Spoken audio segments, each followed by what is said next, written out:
We want to go back to Hebrews chapter 5. In fact, we want to finish. Lord willing, Hebrews chapter 5 here this afternoon. Last week we had Easter, and along those lines of Easter, there's often a conversation that is had in regards to the crucifixion on Friday, resurrection on Sunday, and yet buried for 3 days. And trying to fit all those details together, which I know there's an answer to that, but obviously that becomes a struggle with a lot of people. And I think there's a few, in fact, someone said it this way, I think I'll just read it because it makes more sense than me trying to explain it. Said it this way, that there are many who are saved by the blood from Friday, but they're caught in the middle, still waiting for the victory of Sunday, if that makes sense. And so they grasp the truth of the death and the shed blood and the atonement from sins from the cross.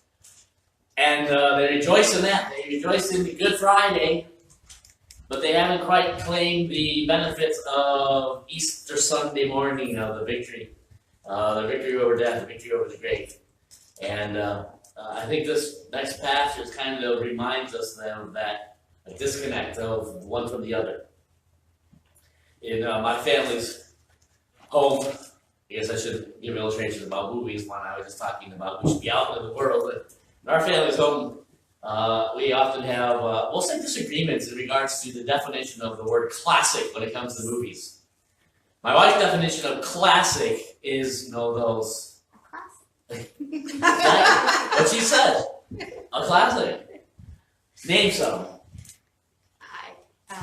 They're usually old. It's a Wonderful Life. It's a Wonderful Life, yeah. It's usually older movies, sometimes black and white. Bishops, yeah. All those that she calls classic.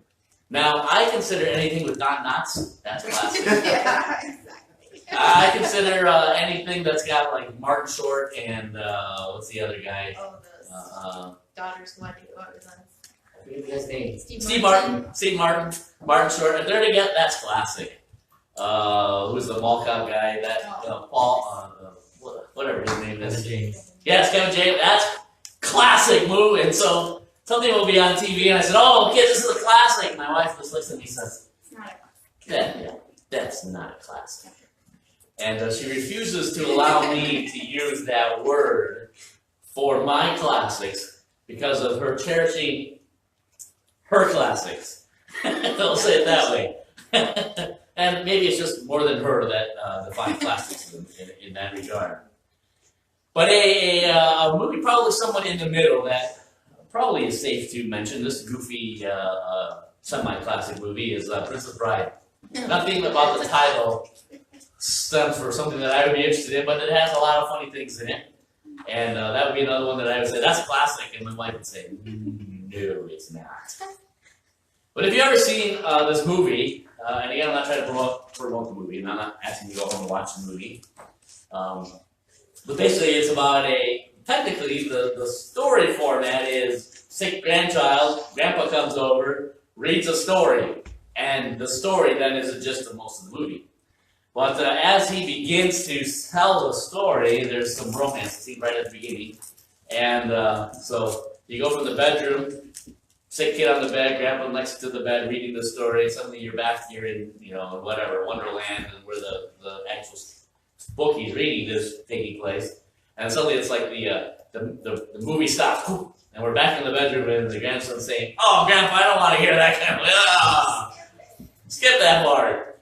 And a couple times I think we come back to that scene, and Grandpa is checking on the grandson. Are you still okay? They're about to kiss. Can I read this, or do I need to skip over it? Type of a thing.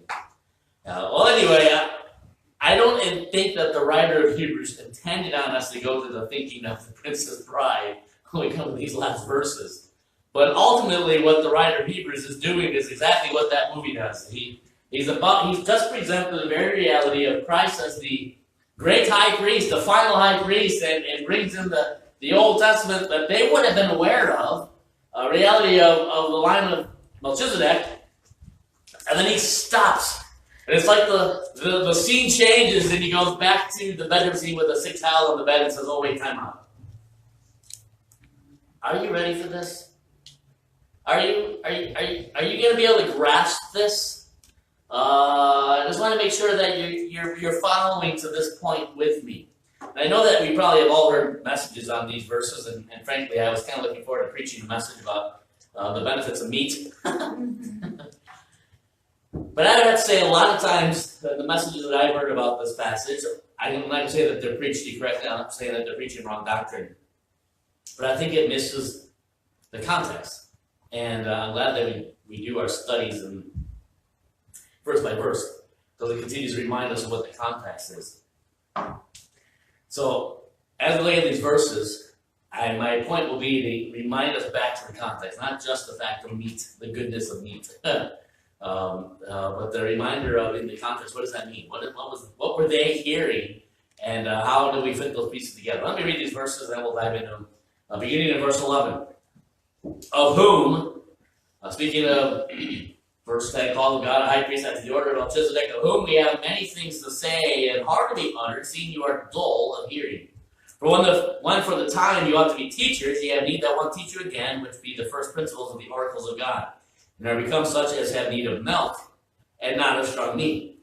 For everyone that uses milk is unskillful in the word of righteousness, for he is a babe.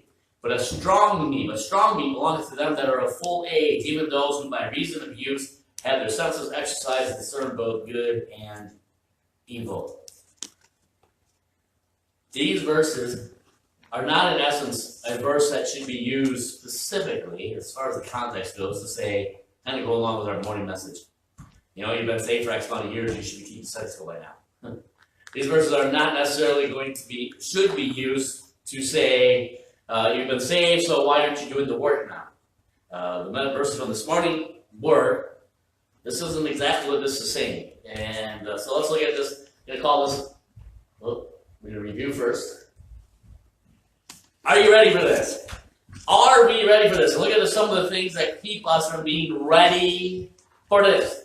Verse 11 again. Of whom we have many things to say and hard to be uttered, seeing you are dull of hearing. Again, verse 10, speaking of Christ in the Old Testament terms, Melchizedek, again, going back even farther, the readership of the letter of Hebrews is to whom? Jews. By the very title. They are Jews that, it seems from some of the passages, that the writer is challenging them to move forward in their faith. But as well, there are some passages, and chapter 5 is definitely one of them, that seems to be written to those Jews that know the Old Covenant, and they know, or at least heard of Christ, and they seem to be, how do we do this? How does this work? How do these two things come together? And how is Christ ultimately the Messiah? And in their estimation, from their understanding of the Old Testament, was the Messiah would come and establish the kingdom on earth, like the disciples assumed he would. And not go hang on a cross and be buried in the ground and then ascend and leave them. How is that the Messiah? And so there were some Jews, it seems, that had accepted the fact that Christ came from God, he was the Son of God, but they were having a hard time putting the model of Christ into the missing puzzle piece, we could say, that the Old Testament created. We could say it that way.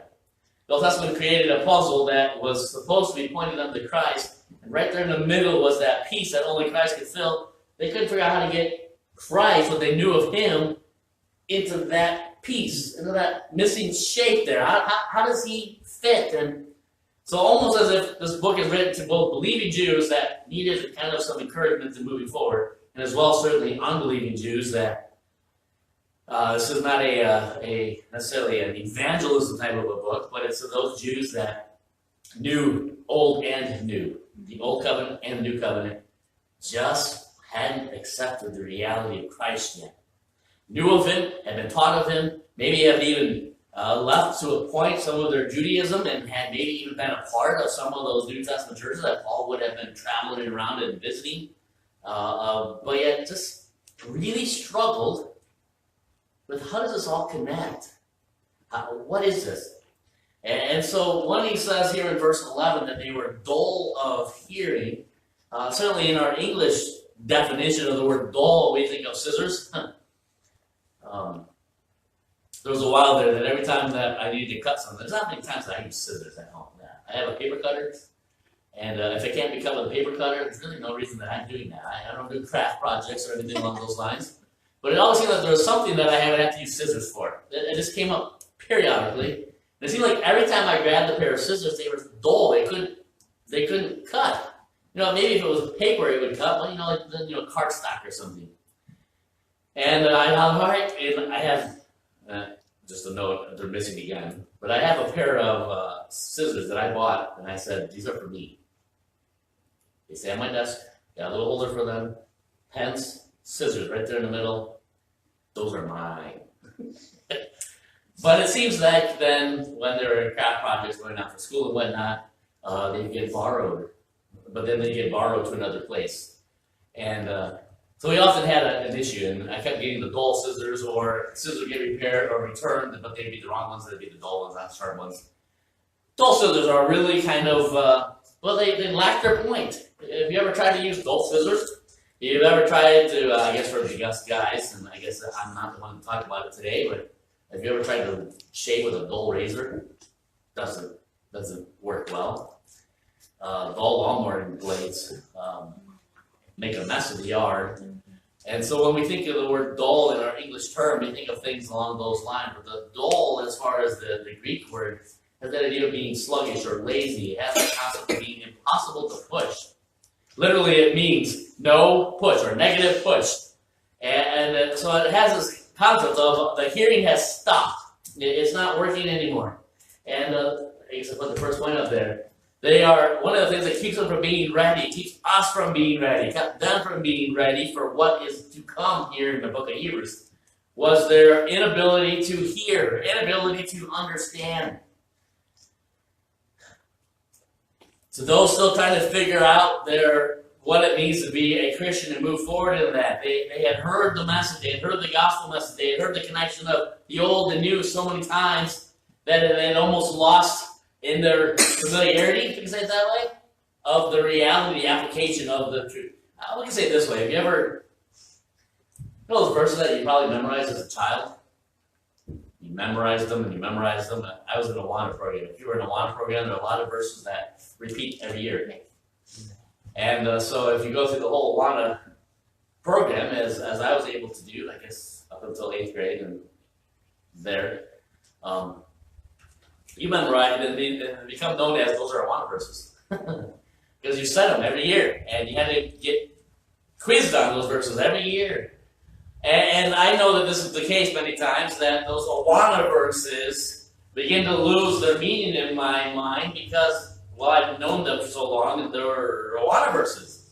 And I come across many of those as we're working our way through different passages, and then you begin to put it into the context, put it into the full meaning of that verse, and it's something like, I've memorized that verse so long ago and been quizzed on that verse so many times. It's amazing how much that verse says that I never really thought about. Something even as simple as John 3:16.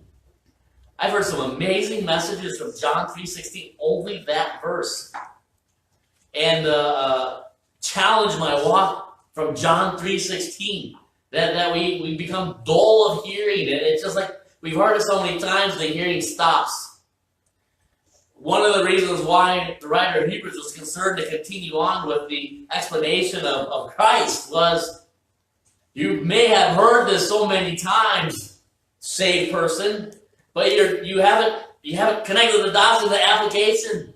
Or you've heard this so many times, yet to be saved person, that you're not understanding that it has an application to you today in your necessity of faith, your necessity of Christ. Growing up, I made comments of my grandpa, and I said this before, I often viewed my grandpa, my dad's dad, as John Wayne. He loved John Wayne, so that's probably the connection there. Every time we went to visit him, we had to watch at least one John Wayne movie. But he just seemed to be, the guy with the rifles at the back door, the rifle at the front door, the rifle in his bedroom. We found out when we moved him, he had pistols under his mattress and pistols in his side, dressers and whatnot. He just seemed to me be the John Wayne of John Wayne, and he was my grandpa. He was kind of at least in his older time frame, But I bet my dad would agree. He was probably this way much of his life. He's kind of a rough kind of a guy. But yet, you never doubted that he loved you, but he was just kind of had that gruff side of him. I'll say it that way. There are times I remember growing up, just little kids, there were 4 of us, I'm the oldest, Bob, John, Dave. We'd be at Grandpa's house and he'd be explaining something to us, something that we had no idea why we needed to know this. I'm sure we've all had conversations with Grandpas that way, telling us about something that we're sure that's not going to be important. Oh, why does this tool work this way? I don't know. We don't need to know. But we're about to hear. And I remember a lot of conversations with Grandpa, and he might have as well have been talking about purple and green striped elephants wandering in the backyard, because we had no idea what he's talking about. And occasionally he would stop, and we would be tuned to the fact that we're just going to respond. Yeah. You do, yeah. You shake your head. Yep, or whatever. And just, I'll say it this way, but trying to be respectful. You don't want to stop the conversation. You just want to keep going. So when you get to the end, because you lost us at the first sentence. So let's just keep going, and we'll move on to something else. But there were a few times that I think Grandpa realized of our expressionless faces that we had no idea what he was talking about. And Grandpa, in his gruffness, would often stop and say, "What did I just say?" Well, we can repeat the last sentence. We can do that. No idea what he was talking about. No idea what he was. I don't have an engineering degree. I'm only 6. I don't know what you were talking about. I don't know why I need to know when I'm 5.5 years old how a combustion engine works. One day I'm sure that's going to be very intriguing to me. It's way over my head today. And so he would stop and he'd say, "What did I just say?" We can repeat the last sentence because it's still in our ears. We can repeat it, but that's that. I don't know. I was dull of hearing.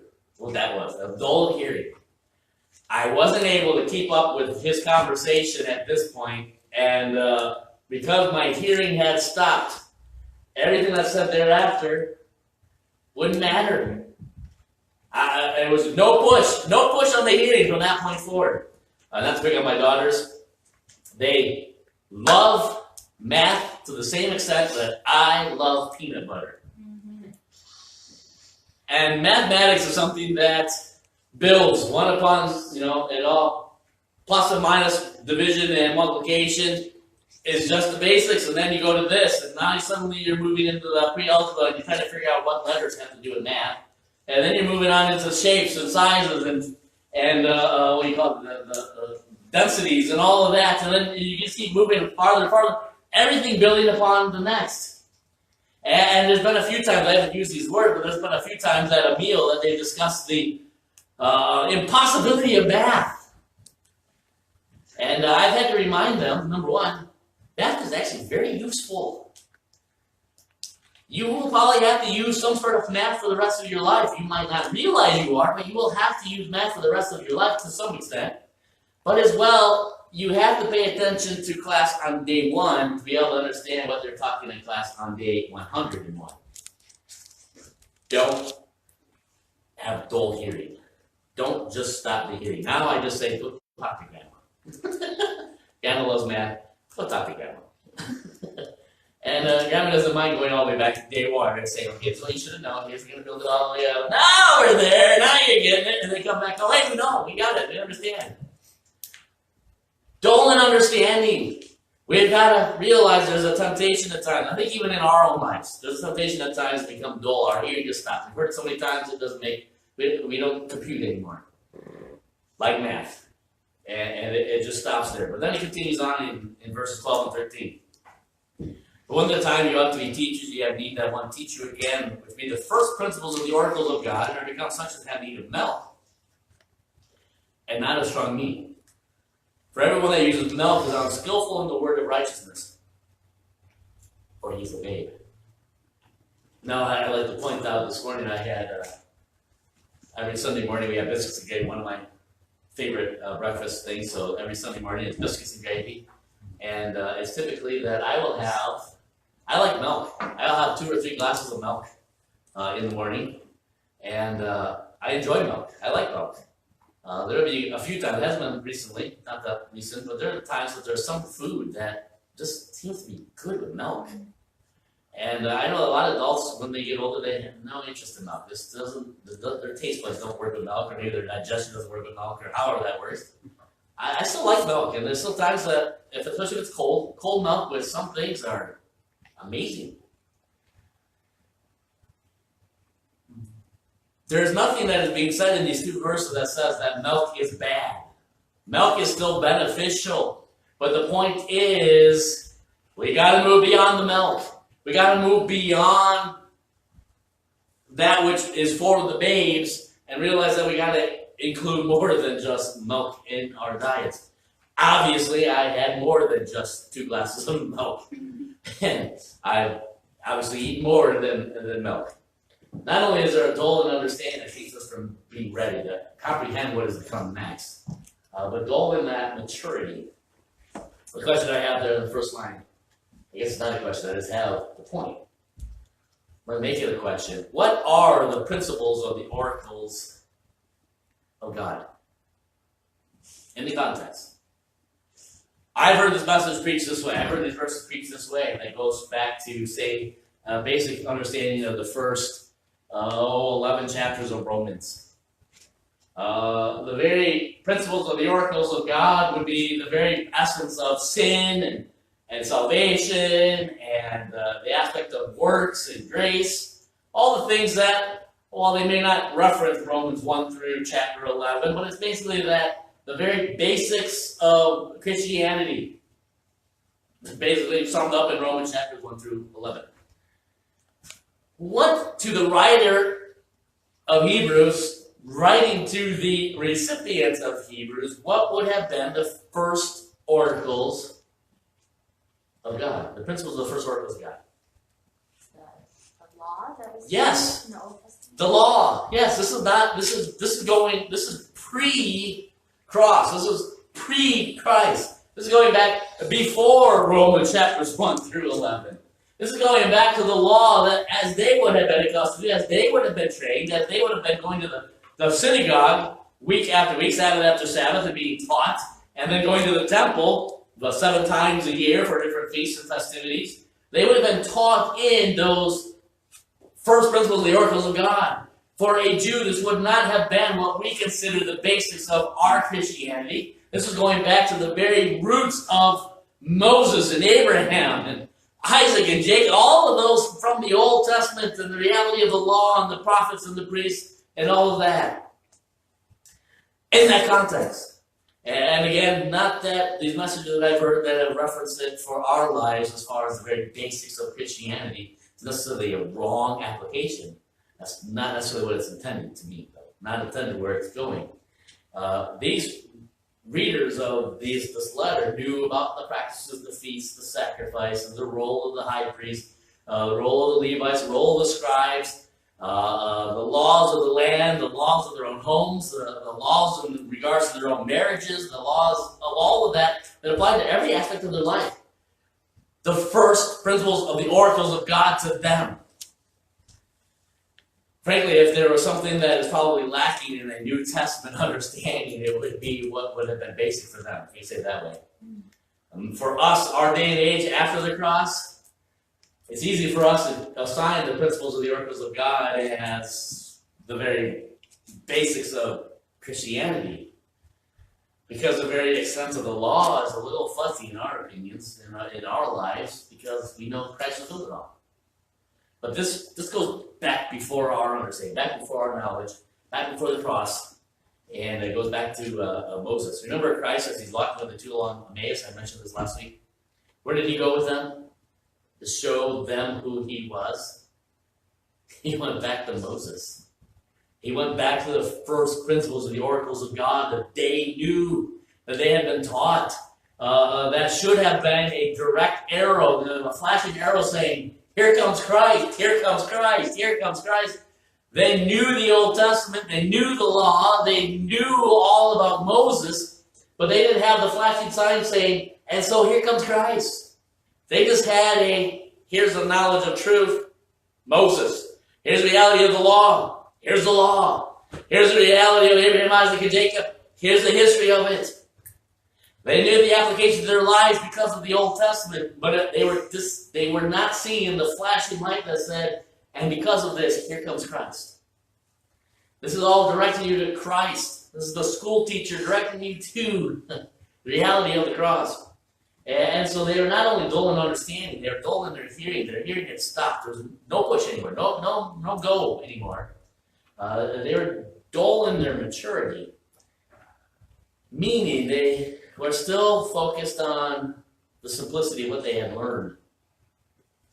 But the light bulb hadn't come on yet, as it did there to those on the Emmaus Road of, he's talking about himself. Mm-hmm. All the way back to Moses, he was talking about Christ. All the way back to the law, he was directing us to him. The prophets, the priests, that was connecting us to him. And those disciples on the road to Emmaus kind of had that light bulb moment as Christ opened up their eyes and they were able to say, oh, it wasn't Christ just saying, all right, guys, this is me. Look, you know who I am. Yeah, I might look a little different. Things might be a little different somewhere here in the spiritual realm, but this is me. And Christ wasn't just going back to their old memories. Hey, remember when we were out there fishing on that lake? You remember when that storm came? This is me. Who else would know about this? It was just us. No, Christ went all the way back to Moses and the first principles, the oracles of God, and said, Moses was directing you to me. The prophets were directing you to me. The priests and all those, the roles that they fulfilled, it was all directing you to me. And so what these verses are in essence saying is, not only are they dull in hearing, but they're dull in that maturity. They, believing and unbelieving Jews, saw the old, and they saw the new, but they missed that neon sign saying, and thus here comes Christ. And here's the connect between the two. And so they were dull in maturity. Now, I would love to make the application to us, and obviously, like this morning's message, there's things that we ought to be doing because we have been saved long enough. And so there are other passages that would back that up. But ultimately, these verses written to Jews that were struggling with the reality of Christ, this is not talking about what we normally interpret it as. This is talking about, hey, you know Moses, you know Isaiah and Jeremiah, you know the minor prophets, the major prophets, as we call them today. Do you not see that they were all declaring Christ? Sometimes it's amazing to go back and read the Psalms and to realize how many of those Psalms, in fact, majority of them, are speaking of Christ. We can see it in the life of David. We can see what he's facing. We can see what he's going through. We can see what he's thinking. But it's directing us to Christ. And they were dull in their maturity that wasn't happening. They weren't getting that connection. Then we come to verse 14. But strong meat, here we go. But strong meat belonging to them that are of full age, even to those who by reason of use have their senses exercised, discern both good and evil. Strong meat equals maturity. Milk equals immaturity. Kind of a simple analogy, connection there. But they were, I'm going to say lastly, dull in discernment. Those that were stagnant in their faith, that had accepted Christ but had not grown farther than that, was because their hearing had stopped. I like listening to Grandpa explain how an engine works when I was 5. I don't understand this. It could take me a long time to understand what you're talking about. Kind of stopped the hearing. The dull maturity, not able to make that connection from the old to the new of what God had established with the children of Israel so many generations earlier, and its significance to what they now knew of Christ. But they also were dull in discernment. And one leads to the next. Because I closed my ears, I stopped maturing. Because I stopped maturing, I no longer have discernment. It's interesting. I don't mean to pick on Facebook again, but it's interesting. You can post things about your food, your dinners, your activities, your dogs, whatever it might be, and then you get lots of responses. Have you ever? I don't mean to send you home and tell you to do this, but have you ever made or passed on a comment that would perhaps show a negative light of, say, someone like Joel Osteen on Facebook? people come unglued. They come unglued. Some time ago, a couple years ago, I saw a bee that had something that basically in so many words pointed out that the gospel of Joel Osteen was just that, the gospel of Joel Osteen, not the gospel of Christ. And however it was worded, it was perfectly worded. In fact, it shocked me that it was on Facebook, and so I liked it and shared it. Whoa, did I get all kinds of response back. How can you say that about a guy that's got a huge church? How are you talking negative about a man of God? How is it? I scratched my head and I thought, how is it that we can't discern that here's a guy that doesn't speak about hell. He doesn't speak about sin.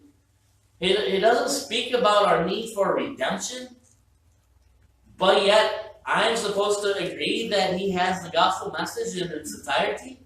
No, I'm not going to say that. But there seems to be and we know it's going to be that way. We're going to have itching ears. We're not going to want to listen and grow and take the time to connect and to study ourselves to be approved workmen. Better not say, thinking of the water verse. And because of that, we grow dull in our discernment. What truly is right, what truly is not right. What is truth, what is alt-right lie. Sometimes I want to remind, and now I don't have it, this is my family, they're my only friends on Facebook, my kids and my wife. Someone that I love on Facebook just point out the fact that, if the name of Christ is mentioned, that in and of itself does not make truth. Just because the name Christ was inserted somewhere does not make that everything else that comes said around his name is now truth. Because a lot of times it's not. If the person speaking makes a reference about a Bible verse, that doesn't mean that everything that he just said is focused on truth. If my emotions are tugged at, kind of pushed along, and a good argument is given, it doesn't make it truthful. It doesn't make it truth. If my friends say it is truth, that doesn't make it truth. If the messenger that says that is a pastor, for instance, of a very large church, does not make it truth. If others seem to want to follow it and are happy about it, doesn't make it truth. When it comes to music, how often this is the case, I like the melody. It's got to be true. Never really paid attention to the words, but I like the melody, so that song's got to be true. Go back to that other Greek word again that I learned in high school that I later found out was not Greek at all. Baloney. Baloney. The melody of a song does not make it truthful. What are the words? If all the cool kids are all about it, doesn't make it truth. If it gets me what I think I need or want, that doesn't make it truth. A lot of times the sermon today, unfortunately, haven't gone any deeper than my felt needs. The sermon today doesn't go any deeper than what I think helps my feelings, my emotions, what gives me that warm, fuzzy feeling, and we define that now as truth. And we're lacking in discernment. I know I've shared this before, but this is a great verse to bring up this challenge to you. Let me read the verse again. A strong meat belongs to them that are of full age. That strong meat, in essence, is the ability to connect Moses to Christ. The strong meat is the ability that the writer of Hebrews is about to dive into to connect Melchizedek to Christ. The strong meat is the very reality of connecting the works that took place in the temple 7 times a year to the very accomplished work of Christ on the cross one time forever. That's the strong meat. It's the connection of the old with the new. Connection of the old covenant with the new covenant. Getting beyond facts from the old, facts from the new. How do they connect? I don't know. That strong meat is taking us from one to the other. And it's our lack of discernment at times that keeps us from grasping that. I started to say this, I've often given this challenge. You ever put in this kind of a practice with discernment? I've done this a few times, probably to the annoyance of my family at times. You ever just turn on the TV and then practice discernment? And I'm not saying, we probably shouldn't be watching this, but I mean, what's the biblical truth and what is wrong here? It's a great exercise. Do that sometime. If you turn on the television, maybe just even a commercial. Sometimes I had the thought that reversed in my mind, maybe someday I'll do this, but I don't know that I actually would. There are a lot of commercials that I would love to, maybe like on the ones that I just put up a commercial, put it from, whatever, Clorox or whatever it is. Have it up on the screen, 30 seconds commercial. Stop it and say, all right, true or false? I'm not talking about the product. What was said there? What are we buying? And again, I'm not talking about the product, but what is the sales pitch that we are buying? And so much we can be immediately deflated by the truths of the gospel if we have some discernment. Ever reading a book from a Christian author? Just because they're a Christian author or in the bio it says they go to such a church or they've been a pastor for so long, don't accept everything that they write as though it were truth. Have some discernment. I don't mean to have you a critic and tear everything apart so that there's nothing left just because we're critical of everything. But we need to have some discernment to understand, all right, this isn't inspired. This is not the Word of God. This is supposed to help me in the understanding of the Word of God. It's helping me to live out the Word of God. And I need to have some discernment. Is this truly the case? There's a lot of books, big selling books. That the fact that they're big selling books among Christianity is proof that we lack discernment because they're not right. They're missing. They're lacking. Ever watch Christian movies? Going away from the secular entertainment industry and going to those movies that are Christian. Have some discernment. And again, I'm not trying to get us to be critical, but it's kind of a fun practice at times. Put discernment into practice. Because it is like the word is used there, exercise.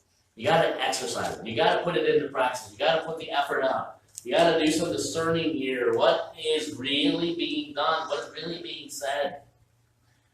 Hymns in our hymnal, and I've said this before. What do we have, 827 hymns, I think, in here? Not all of them are biblically correct. Doesn't mean that we throw out the whole hymnal. But we should have discernment. Well, no, that one, maybe it's not that it's teaching something that is false. It's just not teaching anything at all. There's a few of those hymns in here.